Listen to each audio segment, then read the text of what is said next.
The galaxy had watched humanity for 300 years. And in all that time, they had reached one simple conclusion. Humans were weak. It was not a cruel judgment. It was simply what the evidence showed. When the first human ships appeared at the edges of known space, the elder races expected the usual pattern. A new species would arrive, flex its muscles, claim territory, and either prove itself worthy of respect or be crushed into submission. This was the way of things. This was how civilization worked among the stars. But humans did something strange. They asked for permission to enter. They requested meetings instead of demanding them. They brought gifts instead of weapons.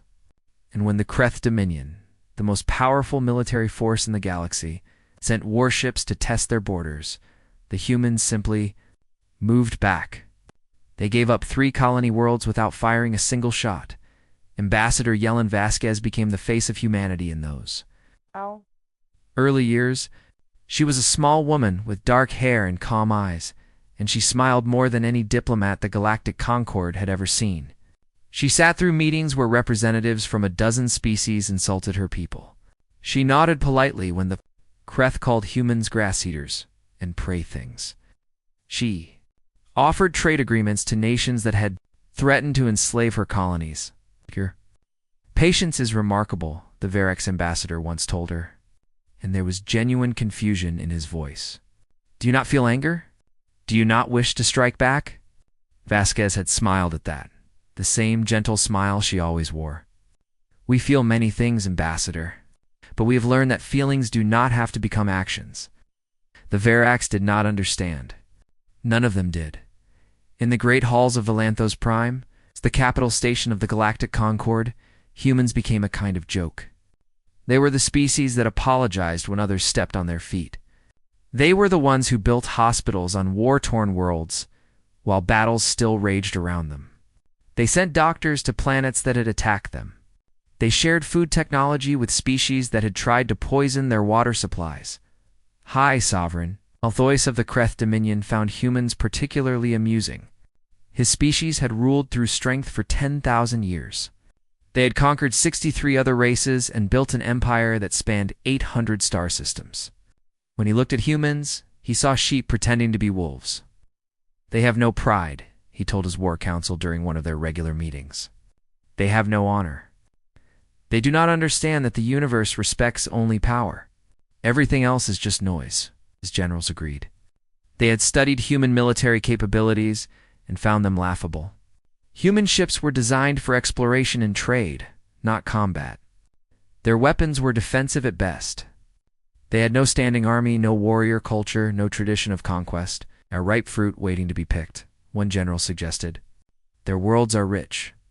Their technology, while not military, has value, and they would not fight back. Malthois considered this. He was not a foolish ruler. He had learned long ago that easy prey sometimes had hidden teeth. So he sent spies to human space. He deployed agents to study their history, their culture, their secrets. What his spies reported back confused him. The humans had come from a single world called Earth. Before they reached the stars, they had fought wars among themselves. Terrible wars. Wars that had killed millions of their own kind. They had developed weapons capable of destroying entire cities in a single flash of light. They had created poisons that could kill everything on their planet. They had stood at the edge of complete self-destruction more than once. And then, somehow, they had stepped back. The records were clear, but made no sense to Kreth understanding. Humanity had looked at what it was becoming and decided to become something else. They had chosen peace not because they were weak, but because they had seen where strength without wisdom led. They had buried their weapons, sealed their war plans, and sworn an oath that they would never again raise their hands in violence, except as the very last option. Malthois laughed when he read the report. They are cowards who dress their fear in pretty words. They stopped fighting because they were afraid of themselves. This does not make them dangerous. It makes them broken.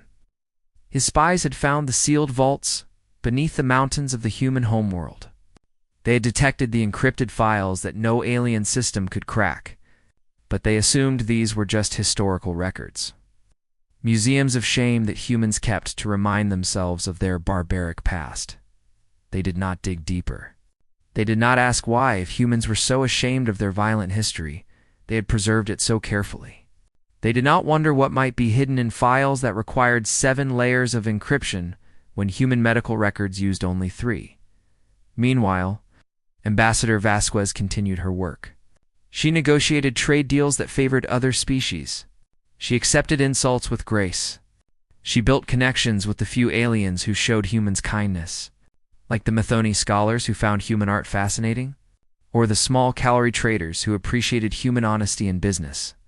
Some humans grew frustrated with her approach.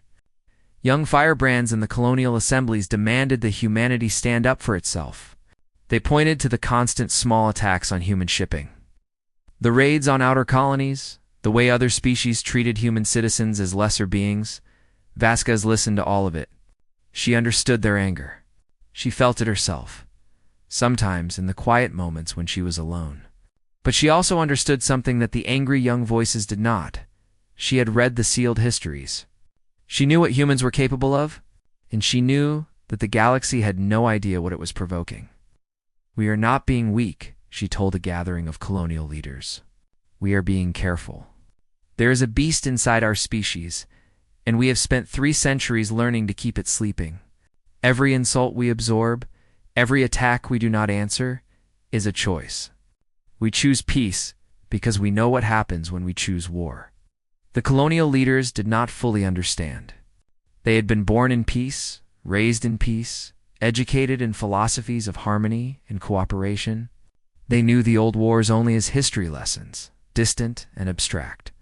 But Vasquez remembered. Her grandmother had told her stories passed down through generations. Stories of cities turned to glass. Stories of families torn apart by hatred. Stories of what ordinary humans had done to each other when they forgot that their enemies were also human. She prayed every night that the galaxy would never force her people to remember, but across the stars. High Sovereign Malthois was already planning his invasion. The Kreth war machine was mobilizing, and in the sealed vaults beneath the Swiss mountains, systems that had not activated in 300 years began to hum with standby power, as if they somehow knew that their time was coming. The beast was still sleeping, but its eyes were beginning to open. The invasion began on what humans called a Tuesday. High Sovereign Malthois had planned it for months. His fleet commanders had mapped every human colony, calculated every response time, prepared for every possible defense. They expected some resistance. Perhaps a few brave ships would try to slow them down. Perhaps some colonies would activate shields and force the Kreth to work for their conquest. What they found was something they did not expect at all. The first 12 colonies fell in a single day. Kreth warships dropped out of faster-than-light travel and found nothing. No defense platforms firing. No evacuation ships fleeing. Just quiet worlds with quiet people who looked up at the alien armada with sad eyes and did not fight back. On colony after colony, the pattern repeated. Humans lined up in orderly rows and allowed themselves to be processed. They answered questions politely. They did not resist when Kreth soldiers searched their homes. They simply watched and waited, as if they were expecting something that had not yet arrived. And from every colony, the same transmission went out on all frequencies, broadcast in every language the humans knew. We ask you to reconsider. There is still time for peace. Malthois received these transmissions on his command ship. He played them for his officers, and they laughed together at the foolishness of the humans. 12 worlds conquered without a single casualty, and still the prey animals bleated about peace. "They truly are broken," his first general observed. "They have lost even the instinct to survive." The invasion pushed forward. More colonies fell. The Kreth began to grow bored. Where was the challenge? Where was the glory? Some officers started to complain that this was not a real war at all. It was more like harvesting grain from a field. Then the fleet reached New Providence. It was a small world, barely worth noticing on most star maps. An agricultural colony of perhaps 50,000 humans who grew food and raised animals and lived simple lives far from the politics of the greater galaxy. The Kreth tactical officers marked it as a minor target, expected to fall in less than an hour. But when the landing craft descended, the soldiers found something different. The humans were not lining up for processing.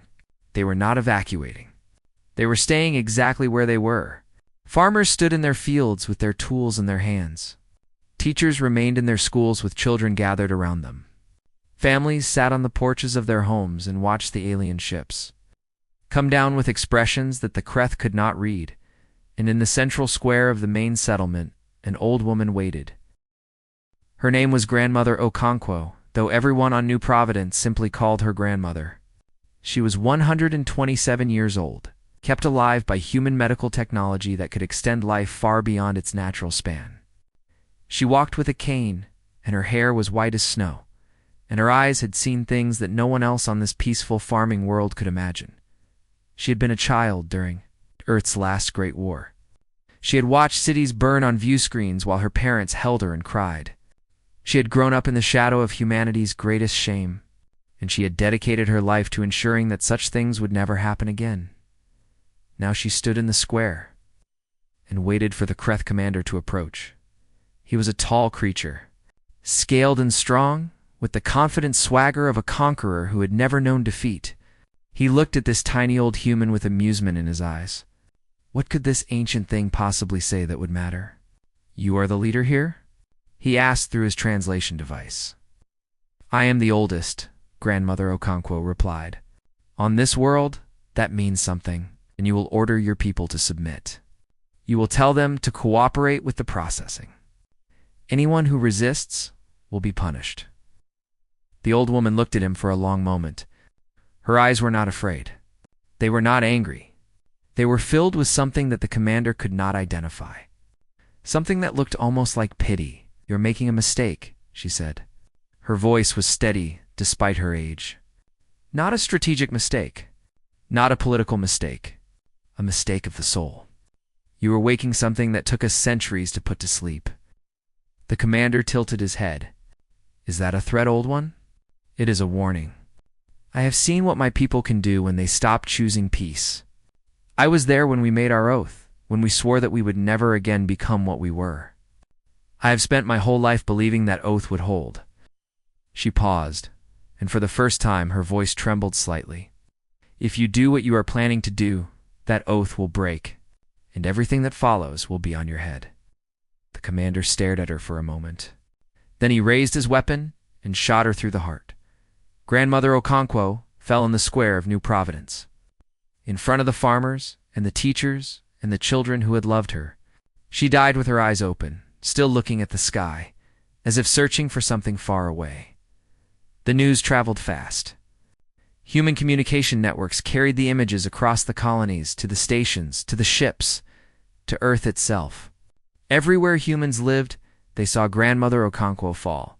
They saw the Kreth commander holster his weapon and order his troops to begin the processing. They saw the children crying over her body. For 3 seconds, nothing happened. Then the emergency sessions began. On Earth, in the great chambers where humanity's government met, representatives from every colony and every station gathered via holographic link. The room was silent at first. No one seemed to know what to say. Then a young representative from one of the fallen colonies stood up. She was crying, but her voice was clear.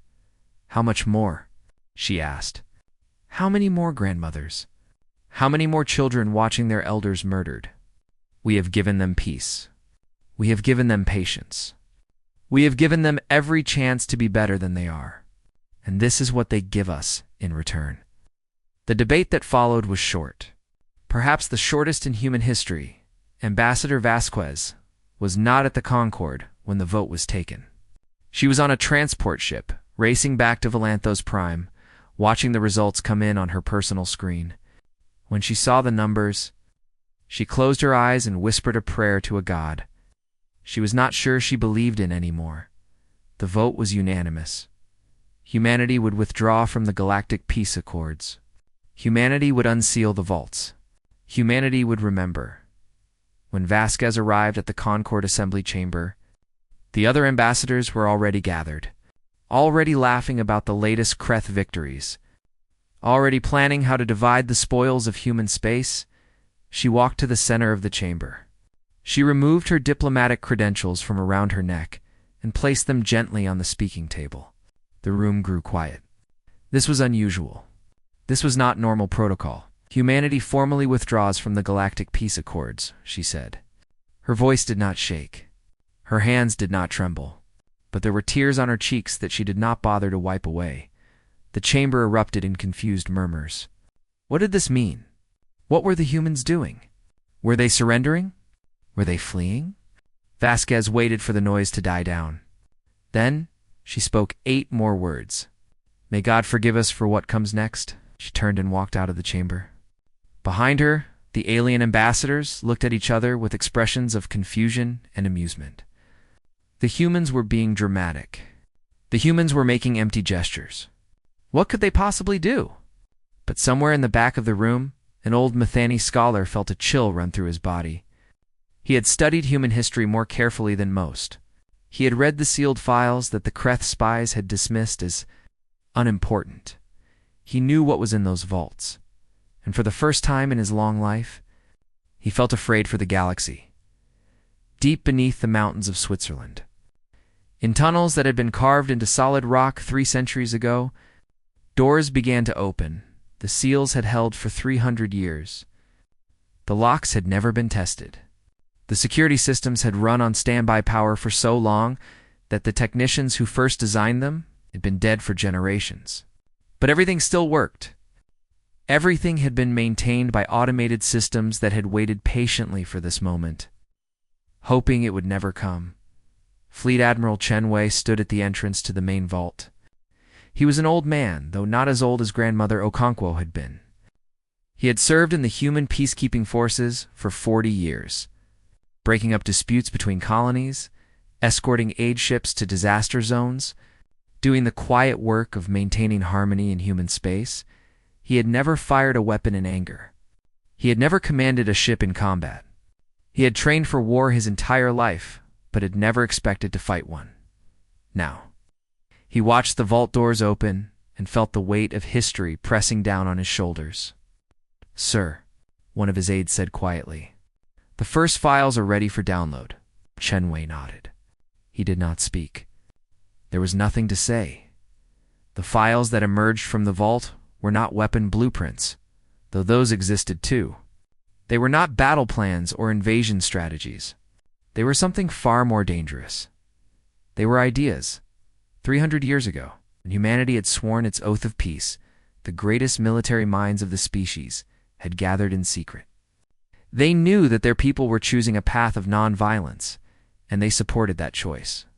But they also knew that the universe was vast and dangerous, and that someday, something might force humanity to fight again, so they had prepared. Not by building weapons, those could become outdated, could be discovered by enemies, could fail when needed most. Instead, they had built something that could never become obsolete. They had built doctrine for 3 centuries, in classified academies that officially did not exist. The finest human strategists had studied war. They had analyzed every conflict in human history, learned from every mistake, refined every tactic. They had theorized about weapons. That did not yet exist, in strategies for situations. That had never occurred, and they had done something that no other species in the galaxy had ever thought to do. They had designed war not to win, but to end. Chen Wei read through the first doctrine files with growing wonder and growing dread. These were not the plans of conquerors. These were the plans of surgeons. Every strategy was designed to neutralize enemy capability with minimum loss of life. Every weapon concept focused on disabling rather than destroying. Every tactical scenario assumed that today's enemy might need to become tomorrow's ally. They thought of everything, he murmured. His aide nodded. 300 years of the best minds humanity ever produced, sir. All focused on a single question. How do we end wars as quickly and cleanly as possible if we are ever forced to fight again? The activation orders went out across human space. Factories that had been building farming equipment for generations switched to new production schedules. The designs had been hidden in their systems all along, waiting to be unlocked. Shipyards that specialized in cargo vessels began converting their hulls, installing systems that had existed only in theoretical documents until now. And across the colonies, humans began to remember. Every family had kept certain things: a locked box in the attic, a file that was never opened, a set of neural training packages that had been passed down from parent to child with the same instruction: never use these unless there is no other choice. Now, those boxes were being opened. Those files were being accessed. Millions of humans who had never known violence plugged into training systems and felt knowledge flowing into their minds. Knowledge of tactics and weapons and the terrible efficiency that their ancestors had mastered. Some of them wept as they learned. Some of them felt sick, but all of them understood why this knowledge had been preserved. Not because humanity wanted war, because humanity understood that sometimes war comes whether you want it or not. On the occupied colonies, the Kreth forces began to notice changes. The humans were still not fighting back, but they were moving differently now. They were organizing in ways that the Kreth tactical officers could not quite understand. And they were watching. Always watching. With eyes that seemed to be recording everything, High Sovereign Malthois received reports of these changes and dismissed them. What can they do? He asked his generals. They have no weapons. They have no ships. They have nothing but their pathetic hopes for peace. One of his intelligence officers, a younger Kreth, who had spent more time studying humans than the others, raised a careful objection. My lord, our analysis of the human withdrawal from the peace accords suggests that this may be more significant than we assumed. They did not simply leave the agreement. They invoked something called Article Omega. Our translators are having difficulty understanding the full meaning, but it seems to reference a fundamental change in human policy. Malthois waved a dismissive claw. Words. Humans love their words. They will write strongly worded letters while we take their worlds. It is what they do. But 6 weeks later, when the first human counteroffensive launched, Malthois would remember that conversation. He would remember the young intelligence officer's worried face, and he would realize, far too late, that he should have listened. The counteroffensive did not begin with weapons. It began with a signal. Every Kreth ship in human space received the same transmission at the same moment. It cut through their communication systems, as if their encryption did not exist. It appeared on every screen, played through every speaker, forced itself into every data network. The message was simple. This is Fleet Admiral Chen Wei of the Human Defense Coordinate. You have committed acts of aggression against our people. You have killed civilians. You have murdered elders and terrorized children. We asked you to stop. You did not stop. A pause. Then, we are no longer asking. Before the Kreth commanders could react, the second part of the signal arrived. It was not a message. It was something else entirely. Something that slipped through their firewalls like water through sand. Something that began to eat their targeting systems and navigation, computers and weapon controls. The humans had spent 3 centuries building defensive networks. They had protected their civilian systems against every possible attack. And in the process, they'd learned exactly how to break the systems of anyone who might threaten them. Within minutes, half the Kreth fleet in human space was drifting without power. Their engines were offline. Their weapons were locked. Their communication systems worked just well enough for them to receive one more message. Your ships will be towed to safe locations. Your crews will not be harmed. You will be returned to Kreth space when this conflict ends. If you attempt to resist or restart your systems, we will be forced to take more direct action. We do not want to do this, but we will. High Sovereign Malthois received this news in his command chamber. For the first time in his long reign, he felt something cold settling in his stomach. Something that might have been the beginning of fear. How? He demanded. How did they do this? No one could answer him. And in human space, the real operation was just beginning. The Kreth Dominion had conquered 63 species across 10,000 years. Their warriors trained from birth in the arts of combat. Their fleet commanders studied at academies that had been perfecting military strategies since before humans had learned to farm. They believed with the absolute certainty of long experience that they understood war. They were wrong. The human counteroffensive did not look like any war the galaxy had ever seen. There were no great fleet battles with ships exploding in the darkness of space. There were no planetary bombardments, leaving cities in ruins. There were no armies clashing on the surfaces of worlds while civilians fled in terror. Instead, there was something far more unsettling. The Kreth called it the Ghost War. Human forces appeared from nowhere, struck with impossible precision, and vanished before anyone could respond. A military base would lose all power for exactly 30 seconds. And when the lights came back on, every weapon in the armory would be gone. A command ship would find its navigation systems locked, its engines disabled, and a polite message on its screens explaining how to surrender. Fleet. Commander Vorash was one of the first to experience human tactics directly. His battle group had been sent to reinforce the occupation of a human colony called Greenwater. As his ships approached the planet, they detected no enemy vessels, no defense platforms. Nothing at all then. Without warning, every ship in his fleet stopped responding to commands. "What is happening?" Vorash demanded, slamming his claws against his command console. "Why are we not moving?" His technical officers scrambled to find answers. They found them eventually, but the answers made no sense. Something had entered their computer systems and taken control. Not destroyed, taking control. Their engines were fine. Their weapons were fine. Everything was fine, except that none of it would obey Kreth commands anymore. A human ship appeared on their sensors. Just one, a small vessel, barely a fraction of the size of Varash's flagship. It approached slowly, carefully, as if it had all the time in the world. A communication request came through. Vorash, with no other options, accepted it. The face that appeared on his screen was a young human woman. She wore a simple uniform with no medals or decorations. Her expression was calm, almost sad. "Fleet Commander Vorash," she said. "My name is Captain Rivera. I am here to offer you terms." "Terms?"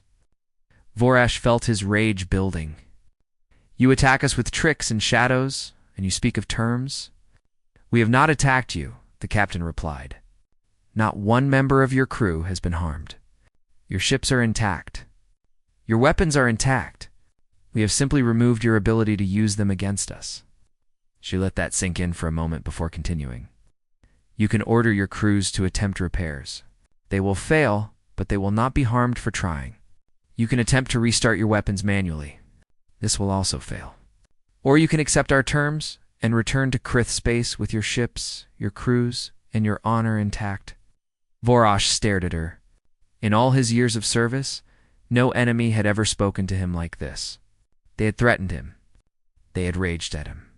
They had begged him for mercy. But no one had ever simply ... explained. "What are your terms?" he asked, hating himself for asking. "Leave human space. Do not return. That is all." It took Vorash 3 days to accept that there was no other option. His technicians tried everything. His warriors attempted to board the human ship and were stopped by systems that simply locked them in their own airlocks until they agreed to return to their posts. No one was hurt. Nothing was damaged, but nothing they tried worked. In the end, he accepted the terms. His fleet was released and escorted to the edge of human space. As they crossed the border, Captain Rivera sent one final message. "Tell High Sovereign Malthois what happened here. Tell him that we do not want this war. Tell him that we would rather be building hospitals on your worlds than disabling your ships. But also tell him this. We will not stop until the aggression ends, and we have barely begun." Vorash delivered the message. Malthois did not believe him at first. Then reports began flooding in from across the conflict zone, the Verax. Collecta had sent their entire home fleet to join the Kreth offensive. They were one of the most feared military powers in the galaxy. It's known for their brutality and their willingness to sacrifice anything for victory. They had expected to crush the humans within weeks. Instead, a single human cruiser had appeared in their home system. Just one ship. Against 200 Verax warships, the Verax commanders had laughed when their sensors detected it. They had ordered their fleet to surround the tiny vessel and prepare to destroy it. Then everything went dark. Not just on the ships, everywhere. The planetary defense grid, the orbital stations, the communication networks, everything controlled by computers, which was everything, simply stopped working. The blackout lasted exactly 60 seconds. When power returned, every screen on every Virac ship and station displayed the same message: next time, we will not give it back. The Virac's collective surrendered the following day. The Metheny hegemony was next. They had not joined the attack on human space directly, but they had provided intelligence and resources to the Kreth. They considered themselves too clever to be caught, too careful to be traced. Human agents appeared in their most secure government facilities. Not through force, they simply walked through doors that should have been impassable, past security systems that should have stopped them, into rooms that should have been impossible to find. They delivered a simple message: stop helping the Kreth, or face consequences. The Metheny refused. They considered themselves masters of espionage and deception. Surely they could outmaneuver these upstart humans. 12 hours later, every secret the Metheny government had kept for the last 1,000 years appeared on public information networks. Trade agreements that betrayed allies, scientific projects that violated galactic law, personal communications between leaders that revealed corruption at every level. The Metheny government collapsed within a week. Their new leaders immediately agreed to human terms. High Sovereign Malthus watched his alliance crumble with growing horror. He sent more fleets. They were disabled. He ordered his most elite warriors to infiltrate human space. They were captured, treated with courtesy, and returned with polite suggestions that the Dominion reconsidered its policies. Nothing he did worked. And through it all, the humans kept offering peace. Every message, every communication, every captured officer debriefing ended the same way: we do not want to fight you. We want this to end. Please, let this end. It was this that broke Malthus more than any military defeat. He could have understood an enemy that hated him. He could have respected an enemy that wanted to destroy him. But these humans? They disabled his fleets and then apologized for the inconvenience. They captured his warriors and then asked if they needed medical attention. They fought like they were trying to teach a lesson, not win a war. And the terrible truth that Malthus began to understand, in the long nights when he sat alone in his command chamber, was that they were doing exactly that. The humans were not showing the galaxy their strength. They were showing the galaxy their restraint, and if the restraint ever ended, if the humans ever decided to fight the way other species fought, with hatred and rage and the desire to destroy, then nothing, I think the galaxy would be able to stop them. For the first time in 10,000 years, High Sovereign Malthus of the Kreth Dominion began to consider surrender. The surrender ceremony took place on Valanthos Prime, in the great assembly chamber where alien ambassadors had laughed at human diplomats. For 300 years, no one was laughing. Now representatives from 47 species filled the viewing galleries. They had come from every corner of the galaxy, some out of curiosity, some out of fear, and some because they could not quite believe what they were about to witness. The mighty Kreth Dominion, undefeated for 10,000 years, was about to kneel before a species they had once called prey animals. Ambassador Yelena Vasquezno, holding the title of Senior Arbiter, stood at the central podium. She wore the same simple clothes she had always worn. Her hair was grayer now than it had been when the war began, and there were new lines around her eyes. She looked tired. She looked sad. But she also looked like someone who had carried a terrible weight and was finally setting it down. Behind her stood the human delegation. They wore no medals on their uniforms. They carried no weapons. They did not smile or celebrate or show any sign of victory. They simply waited, their faces as somber as mourners at a funeral.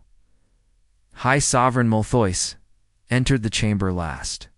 He was smaller than Vasquez remembered, as if the weight of defeat had compressed him. His scales, once gleaming with the pride of conquest, seemed dull and faded. He walked alone, without guards or advisors, carrying only a small case that contained the instruments of surrender. The chamber fell silent as he approached the podium. Every eye watched. Every breath was held. This was a moment that would be remembered for millennia. Malthus stopped before Vasquez. They looked at each other for a long moment, the conqueror and the diplomat, the predator and what he had once called prey. "I have come to accept your terms," Malthus said. His voice was steady, but there was something broken beneath the steadiness. Vasquez nodded slowly. "Before we proceed, I have something to say. Something that everyone here needs to hear." She turned to face the assembled representatives. Her voice, when she spoke, carried to every corner of the chamber. "You wanted to know what we were? Now you know. We are the species that burned our own world. We slaughtered our own children. We created weapons that could have ended all life on our planet. We stood at the edge of extinction not once, but many times. And each time, it was our own hand that pushed us there." She paused, letting the words settle. "We know exactly what we are capable of.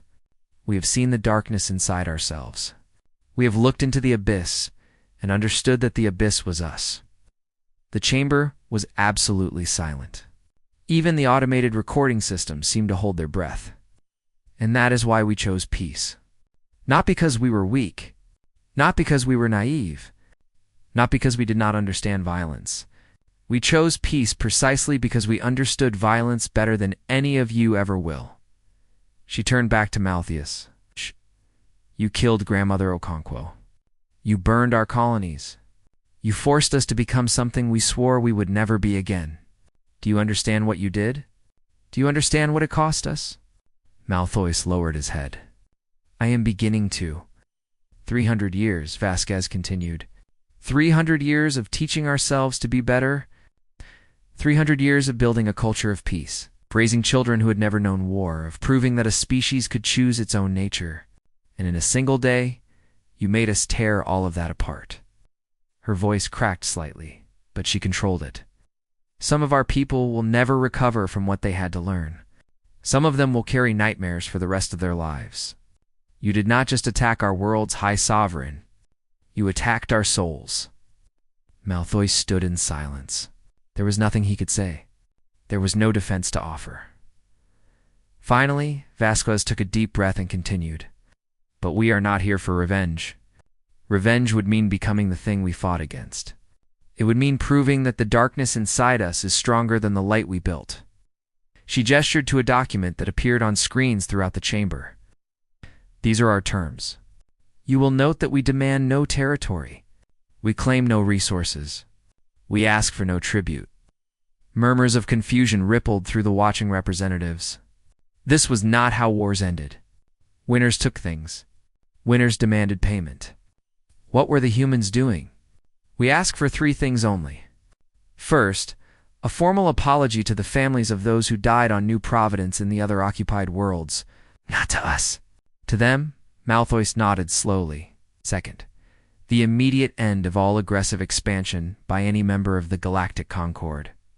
No more conquests. No more invasions. No more strong species preying on weak ones." This caused louder murmurs. The representatives looked at each other nervously. This did not just affect the Kreth. This affected everyone. "And third, ... Vasquez's voice grew stronger. "The adoption of what we call the human doctrine as universal galactic law. War is not a tool of policy. War is a failure of civilization. And those who start wars will be stopped by those who know how to end them." She looked directly at Malthus. "You wanted to know why we were peaceful? Now you know. We were peaceful because we understood what we were. And now we are giving you the chance to make the same choice we made 300 years ago." Malthus stood silent for a long moment. The weight of history pressed down on him, the 10,000 years of conquest. The 63 conquered species, the endless wars that had built his empire, all of it had led to this moment, to this small human woman offering him something that no Kreth had ever been offered before. A second chance. "I do not understand you," he said quietly. "You could destroy us. You could take everything we have. You could make us suffer as we made others suffer. Why do you not? Vasquez smiled sadly. Because destroying you would not bring back Grandmother Okonkwo. It would not heal the children who watched their families terrorized. It would not restore the peace we spent centuries building. All it would do is prove that we learned nothing from our own history. She held out a stylus for the surrender document. We do not want to rule you. We do not want to punish you. We want to show you that there is another way. A harder way. A way that takes courage instead of strength. A way that requires you to look at what you are and choose to become something better. Malfoy took the stylus. His hand did not tremble, though something in his eyes suggested that part of him was dying. He signed the document. The chamber erupted in noise shock. Relief, confusion, 1,000 different reactions from 1,000 different species. But Vasquez did not hear any of it. She was watching Malfoy, watching the moment when the greatest conqueror in the galaxy accepted defeat, not through force, but through understanding. "What are you?" Malfoy asked quietly so only she could hear. "What are you really?" Vasquez looked at him with eyes that held 3 centuries of suppressed grief and 3 centuries of stubborn hope, and something that might have been the beginning of forgiveness. "We are what you forced us to remember," she said. "We are humanity. We are the monster that chose to become gentle. And now," she gestured to the signed document, to the watching representatives, to the galaxy that had just witnessed something unprecedented. "Now, we will teach you to make the same choice." She turned and walked from the chamber. Behind her, the galaxy held its breath. The universe had shaken when humanity, abandoned peace, but perhaps, just perhaps, would heal now that humanity had shown them what peace truly cost and what it was truly worth.